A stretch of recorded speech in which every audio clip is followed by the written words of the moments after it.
Sărut, dacă aș putea rosti altfel cuvântul prietenie, aș face cu zborul și m-aș umple de îngeri și strălucire, o lumină învăluind.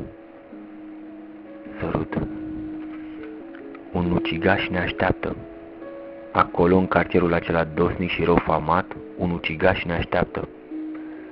Curtezanii indolente, răpindu-ne simțurile. Politicieni beți, dorindu-ne sufletul. Ne așteaptă acolo, la marginea drumului, în cartierul rău famat. Sărut.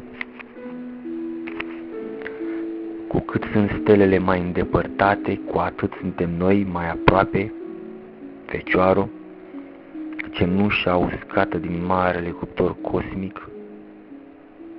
Sărut. Lecția 10-a. Chipul ei de aer. Toată lumea o iubește. Mai înainte de a ști că ea este, trebuie să o iubești. În fiecare noapte, în fiecare zi, mereu și mereu ca și pe gingașul, dar crudul vin ce-ți umple vintrele gândirii. Mereu și mereu ca pe gingașul, dar crudul vin ce-ți umple vintrele gândirii.